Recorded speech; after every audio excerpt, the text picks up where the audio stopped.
राजस्थान के भीलवाड़ा में उस वक्त हड़कंप मच गया जब लोगों से भरी एक बोलेरो खारी नदी में जा गिरी और कोई बड़ा हादसा यहां पर होता उससे पहले बोलेरो में सवार सभी 10 लोगों को सुरक्षित बाहर निकाल लिया गया।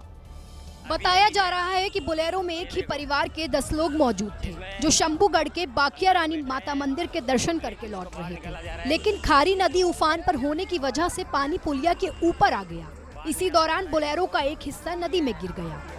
हालांकि पूरी गाड़ी नदी में जाती उससे पहले घटनास्थल पर मौजूद लोगों ने रेस्क्यू कर कार में मौजूद सभी लोगों को बाहर निकाल लिया। अंदर बैठे हैं पब्लिक, उसको बाहर निकाला जा रहा है। बाद में क्रेन की मदद से बोलेरो को भी बाहर निकाल लिया, लेकिन इस हादसे में बोलेरो ड्राइवर की बड़ी लापरवाही सामने आई, जिसने उफान पर नदी होने के बाद भी अपनी और दूसरे लोगों की जान मुश्किल में डाली। दरअसल खारी नदी पिछले कई दिन से खतरे के निशान से ऊपर बह रही है, लेकिन इसके बाद भी लोग अपनी जान के दुश्मन बने हुए हैं। उत्तर प्रदेश में थाने के सामने महिला के साथ बदसलूकी होती रही और किसी ने कुछ भी नहीं किया। औरैया के दिबियापुर थाने के सामने काफी देर तक हंगामा होता रहा, लेकिन सब तमाशबीन बने रहे। अब घटना से जुड़ा हुआ वीडियो सोशल मीडिया पर वायरल हो रहा है। 2 महिलाओं ने एक घूंघट डाली महिला को पकड़ रखा है और एक शख्स ने थप्पड़ मारे। इस बीच एक शख्स दौड़ता हुआ आया और फिर सभी लोग महिला को खींचकर बाइक की तरफ ले गए। इसके बाद जो हुआ वो किसी भी तरीके से सही नहीं ठहराया जा सकता है। महिला बार बार बाइक से उतरने की कोशिश कर रही थी और 3 तरफ घेर कर उसे जबरन बाइक पर बैठाया जा रहा था। हद तो तब हो गई जब पीछे से बाइक पर बैठे एक शख्स ने उसके बाल पकड़कर खींचना शुरू कर दिए। मौके पर मौजूद लोगों ने विरोध किया तो शख्स की पकड़ ढीली पड़ी और इस बीच महिला बाइक से उतर गई। ये सब दिबियापुर थाने के ठीक सामने हो रहा था और लोगों के साथ पुलिस भी तमाशा देख रही थी। लोगों का कहना है कि महिला को उसके ससुराल वालों ने पीटा था, जिसके बाद वो थाने में शिकायत देने आई थी। इस दौरान ससुराल पक्ष के लोग पहुंच गए और थाने के बाहर ही पकड़ लिया था।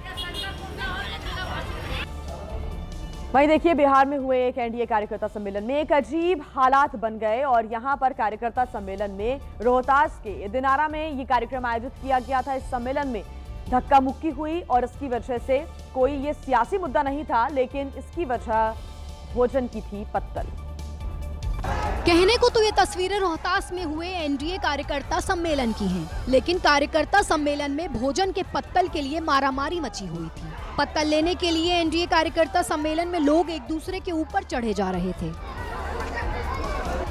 एनडीए कार्यकर्ता सम्मेलन में आए जिन लोगों ने धक्का मुक्की के बाद पत्तल हासिल कर लिए थे, वो लोग खाने के लिए मारामारी कर रहे थे। जहां भोजन बट रहा था वहां लोगों में एक दूसरे को पीछे धकेलने की होड़ लगी हुई थी। दरअसल रोहतास में दिनारा के भलूनी धाम में एनडीए कार्यकर्ता सम्मेलन आयोजित किया गया था। यहाँ पर कार्यकर्ताओं के खाने का भी इंतजाम किया गया था। इस दौरान भी भोजन के लिए ऐसी मारामारी देखने को मिली। और यूपी के जौनपुर में 2 व्यापारियों की गोली मारकर हत्या कर दी गई। मारे गए दोनों व्यापारी सगे भाई बताए जा रहे हैं। घात लगाए बदमाशों ने दोनों कारोबारी भाइयों पर अंधाधुंध फायरिंग कर दी। बड़ी खबर आपको बता रहे हैं। फिलहाल पुलिस ने हमलावरों की गिरफ्तारी के लिए कई टीमों का गठन कर दिया है। जांच पड़ताल यहां पर की जा रही है।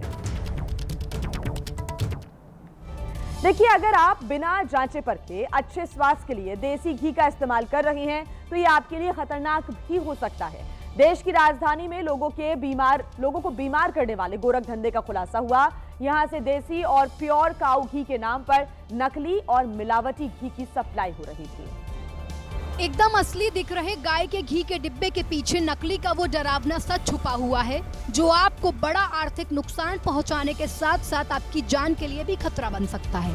एकदम करीने से रखे गए देसी घी के इन डिब्बों में दरअसल नकली घी है, जो किसी के भी स्वास्थ्य के लिए खतरा बनता है। दरअसल बवाना में असली घी को नकली और मिलावटी घी में बदलने की फैक्ट्री चल रही थी। यहाँ पर मिलावटी और नकली गाय के घी को देसी घी के डिब्बे में पैक करके असली घी के दामों पर बेचा जा रहा था।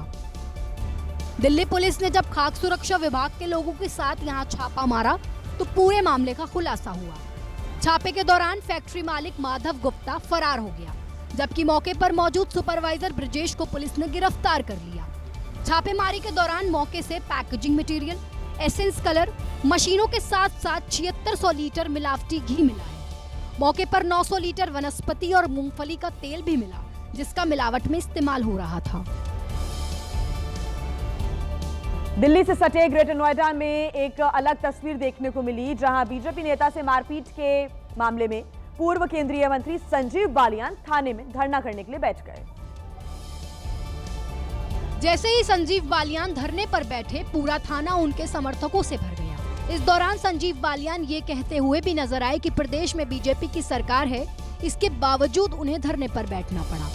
बता दें कि केंद्र और यूपी दोनों ही जगह बीजेपी की सरकार है। इसके बाद भी जब पुलिस प्रशासन ने संजीव बालियान की नहीं सुनी, तो मजबूरी में उन्हें धरने पर बैठना पड़ा।